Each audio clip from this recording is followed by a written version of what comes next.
I'm getting ready to travel soon for a 2-week art trip. And in this video, I'm going to be sharing with you some of my strategies for making sure I have what I need for the trip and some preparation work ahead of time.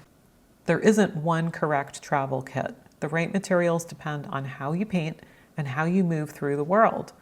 For example, I prefer to stand while painting, and I also prefer to carry very little when walking around.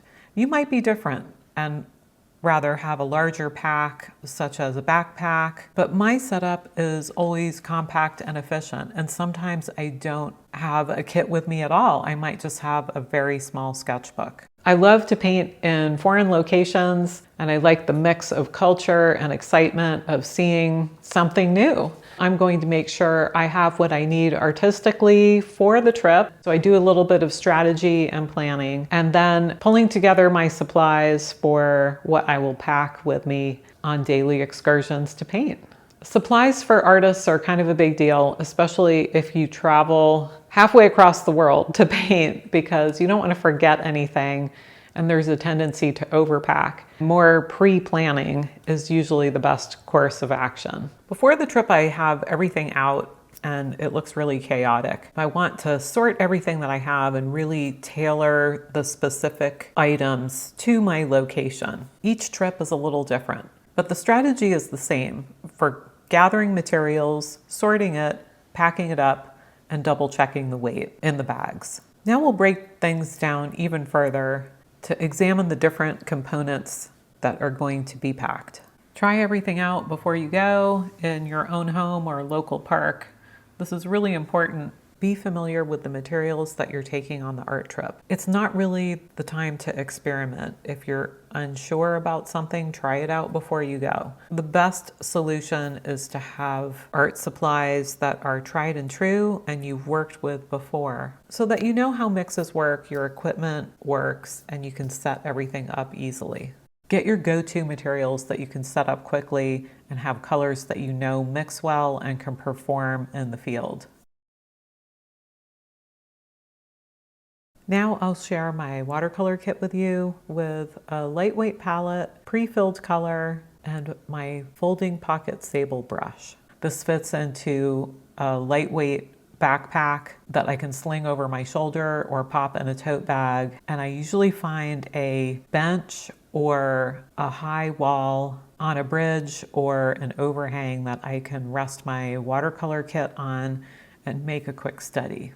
A water pen will save time and effort to get water, and this can be useful for making a very small kit. I've even been able to paint on the plane using this tiny watercolor kit. Here's what my watercolor palette looks like and some of my favorite colors. Again, this depends on my location. I may add or delete a color as needed, but mostly it's this, and you can find more about my colors and alternate colors on my website. For a 1 to 2 week trip, I bring a small, reliable system. This includes my oil gear, made of a compact easel, sawed off brushes, so half brushes. I like to actually have a few extra brushes in case one gets dropped or damaged, so I bring a few extra. I also have a knife, and in case the knife breaks, I travel with 2. I paint solvent-free, a fairly limited palette of familiar colors, small surfaces such as 8 by 10 inches or 9 by 12 inches. I also might use 6 by 8 inches. You can read more about this in the supply list on my website. I've painted a lot in Europe, doing studies like this 9 by 12 and this 8 by 10 painting. So those are favorite sizes to work on location. Here's everything that I packed for a 2-week teaching trip in Europe. There's a few watercolor things here, but mostly this is my oil stuff that you see. I have my gray dry boxes in 9 by 12 and 8 by 10 inches. Then I have panel pack carriers in 6 by 8, 8 by 10, 9 by 12. I have an assortment of cords and a power bank, artist tape, this is down on the lower edge, and baby wipes for cleaning up in the field. It's pretty handy for oil. On the left, you see my Edge small pochade box.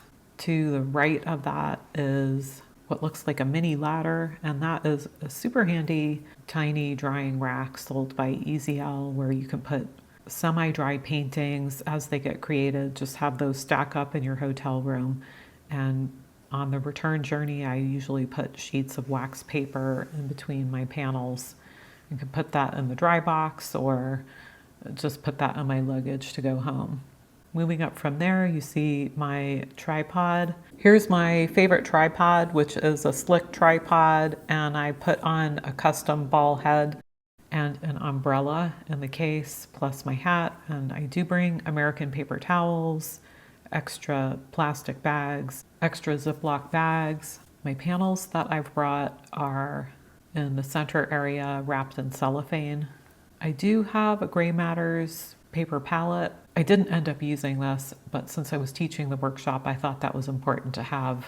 Then I have my brushes and my hat on the top edge.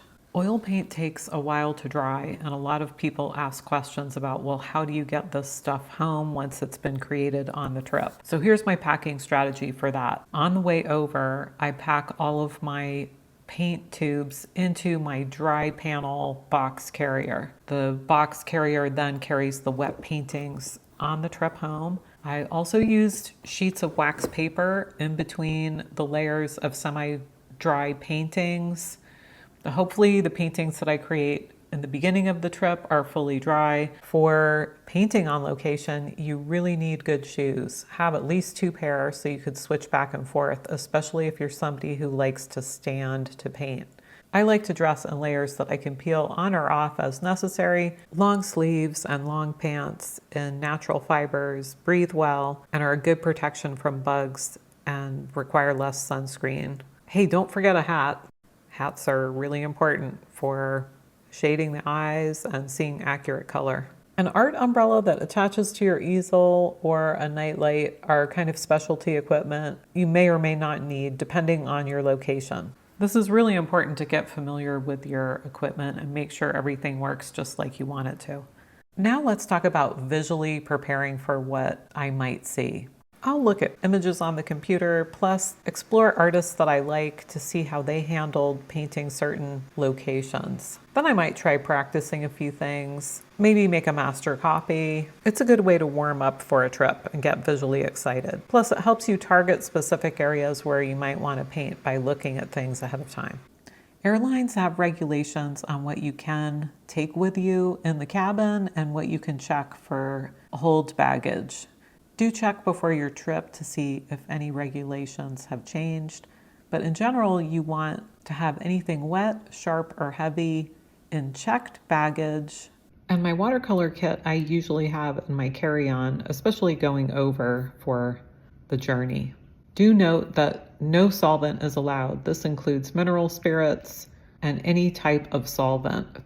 Do have a TSA notice that informs airline security that these are artist pigments, and you want to avoid using the word paint.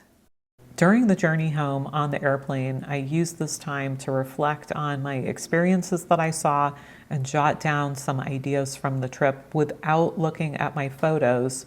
Well, we could see packing for travel as an extension of artistic intention. It reflects how you work, what you want to prioritize, and how you want to experience a place. There's no perfect list, only thoughtful preparation. And if you forget something, try not to worry so much about it. One bonus of the watercolor and oil kit that I take is by having 2 kits is that if for some reason something breaks, gets lost, misplaced, I do have the other kit. So it does give me a lot of peace of mind to have these 2 distinct setups. I'm really looking forward to my upcoming trip. I hope this helped you out. I have some other videos of me traveling and some of the setup that I use. You could see me working in oil. And then, for example, in Paris, taking around my rolling suitcase because there's so much hardscape in Paris that has ended up being a great solution for working in that city. I have a few other videos of me working on location, so you might want to check that out to see my gear in action. Thanks for being here with me on YouTube. I sure appreciate it. Do like and subscribe. It helps my channel grow. And until next time, happy painting.